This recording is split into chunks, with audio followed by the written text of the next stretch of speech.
Et depuis 1994, et ce n'est pas la faute de la France, pardon de le dire dans des termes aussi crus, vous n'avez pas été capable de restaurer la souveraineté. Lorsqu'en France, il y a plusieurs années maintenant, lors des années Chirac, il y a eu un scandale sur des électeurs décédés qu'on a fait voter, on ne parlait pas de compromis à la française. Et c'est bien comme ça. Mais il ne faut pas tout confondre. Parce que, non, mais ce n'est pas une position de la France. Le président de la République démocratique du Congo, Félix Tshisekedi, a recadré violemment Emmanuel Macron. Et il a livré un discours qui a laissé le président français sans voix. Et si tu veux le découvrir, regarde ça. Je suis prêt à ouvrir tous les dossiers de l'histoire. Je l'ai fait avec le Rwanda. Si c'est le souhait du président Tshisekedi, je suis totalement favorable à ce qu'il y ait une commission d'historiens qui puisse assigner les responsabilités aux uns et aux autres. Vous avez rappelé une page sombre de l'histoire de la région. La France a assumé d'ouvrir tous ses livres et de la faire écrire par des historiens de manière totalement indépendante. Je pense que vous avez fait un raccourci qui, lui, n'a rien d'historique ni de juste entre le rôle qu'a pu jouer la France et la situation dramatique que j'évoquais et la guerre, la deuxième guerre, avec les millions de morts dans votre pays dont je rappelais la gravité. Donc je récuse le raccourci que vous avez fait et la responsabilité qu'on pourrait assigner à la France parce que je suis pour la vérité, mais toute la vérité, je ne suis pas pour prendre tous les fardeaux. J'essaie de prendre les miens et c'est déjà bien.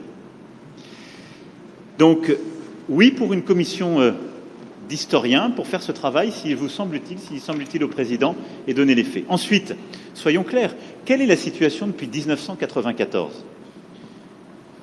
Plusieurs pays de la sous-région, il n'y en a pas qu'un, plusieurs, sont rentrés dans votre pays et plusieurs groupes rebelles y ont prospéré, captant d'ailleurs beaucoup de richesses minières économiques qui devraient revenir à votre peuple. Et depuis 1994, et ce n'est pas la faute de la France, pardon de le dire dans des termes aussi crus, vous n'avez pas été capable de restaurer la souveraineté, ni militaire, ni sécuritaire, ni administrative de votre pays. C'est aussi une réalité. Il ne faut pas chercher des coupables à l'extérieur de cette affaire. Et donc, on en est dans cette situation qui a conduit à des drames absolus, à cette deuxième guerre, à des millions de morts, qu'on ne doit pas oublier, à la nécessité aussi, ce qui est une responsabilité qui doit se faire ici, ce n'est pas la France ou d'autres de le faire, de mettre en place une vraie justice, une justice transitionnelle, qui est la clé pour que celles et ceux qui parfois ont tué soient jugés. Et parfois, ils évoluent encore, ils sont là, ils sont encore avec des responsabilités. Comment voulez-vous qu'il y ait une paix durable et de la confiance dans un pays quand la justice n'est pas passée ? Ne demandez pas, n'accusez pas la France pour quelque chose qui dépend de vous, là. C'est une réalité aussi. Pour dire que, voyez-vous, madame, c'est justement ça qui doit changer dans nos rapports avec la France en particulier, mais l'Europe en général, l'Occident. Votre façon de voir les choses lorsqu'elles se passent en Afrique. Quand il y a des irrégularités aux élections américaines, on ne parle pas de compromis à l'américaine. Lorsqu'en France, il y a plusieurs années maintenant, lors des années Chirac, il y a eu un scandale sur des électeurs décédés qu'on a fait voter, on ne parlait pas de compromis à la française. Je crois qu'il doit y avoir du respect dans la considération que nous avons les uns envers les autres. Nous n'avons aucunement l'intention de galvauder l'opinion de nos électeurs. Le processus électoral est entamé. Nous avons tiré suffisamment la sonnette d'alarme pour dire que s'il y a risque de dérapage, ce n'est pas à cause des autorités du pays ni des responsables de la CENI, c'est simplement dû au fait que nous sommes un pays agressé par le Rwanda, l'agression à laquelle d'ailleurs a fait suite un déplacement massif de population, d'électeurs, qui pouvaient être en ce moment en train d'être enrôlés, mais qui malheureusement ne peuvent pas à cause du fait qu'ils sont loin de leur base. Et à cause de cela, nous risquons de prendre du retard dans l'enrôlement. Et s'il y a retard dans l'enrôlement, il y aura retard dans le vote de la loi sur la répartition des sièges, parce que c'est très important, c'est en juin qu'elle doit intervenir, pour que nous puissions ensuite aller sur un processus électoral crédible. Sans cela, jusqu'à ce stade, je ne sais pas comment nous allons nous y prendre. Est-ce qu'il faut stopper le processus d'enrôlement des électeurs en attendant que la paix revienne, avec le risque que cela impacte sur le respect du calendrier, ou faut-il continuer le processus en ne prenant pas en compte les populations nombreuses de déplacés de guerre? C'est ça qui peut poser problème. Et si demain, nous allons aux élections dans des conditions difficiles, vous parlerez de compromis à l'africaine, alors qu'aujourd'hui, ces mêmes Africains sont en train d'attirer votre attention sur cette ignoble et injuste agression due au fait du Rwanda, et demandons même des sanctions, personne n'en parle. Voilà ce que je voulais apporter comme précision pour dire, ça aussi, ça doit changer dans la manière de coopérer avec la France et l'Europe.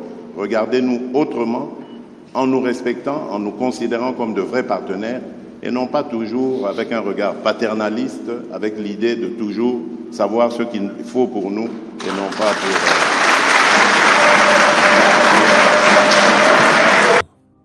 Je m'explique. D'abord, je pense que c'est très bien parce qu'on lève beaucoup de malentendus à travers ce jeu de ping-pong. D'abord, je veux que vous sachiez que quand il y a des problèmes électoraux aux États-Unis d'Amérique ou en France, la presse française en parle.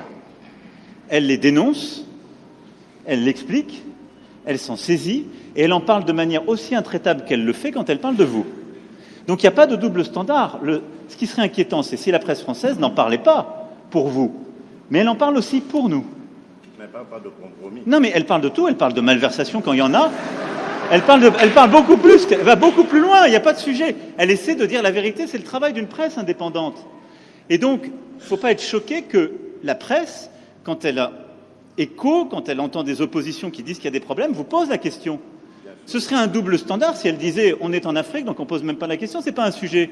Non, elle pose la question, mais elle le fait aussi chez nous. Chez nous. Et il se trouve que chez nous, quand il y a des malversations politiques, je ne voudrais pas que des malentendus s'installent, y compris quand on fait référence au président Chirac, il y a des procès qui sont faits. Et les gens sont condamnés, parce qu'il y a une justice indépendante. Donc il y a une presse indépendante et une justice indépendante.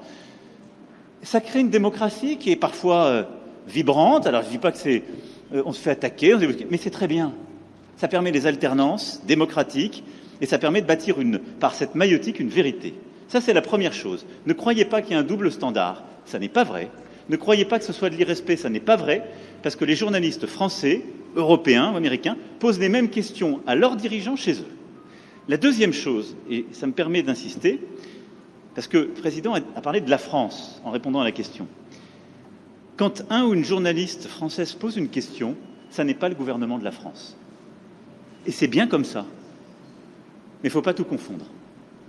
Non, parce que non, mais c'est pas une position de la France. Je faisais allusion. Parce qu'il n'y a pas de, il y en a eu. Je faisais allusion au propos de Le Drian. Lui, il est officiel français. Oui, mais le compromis à l'africaine, c'est Le Drian, c'est pas la journaliste. C'est exact, mais ce compromis.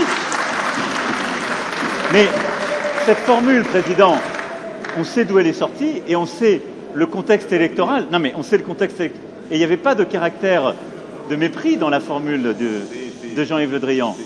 À Nairobi, d'ailleurs, grâce à toi, on a pu s'expliquer avec lui. Et la France a beaucoup œuvré, vous le savez ô combien, pour qu'il y ait alors une alternance.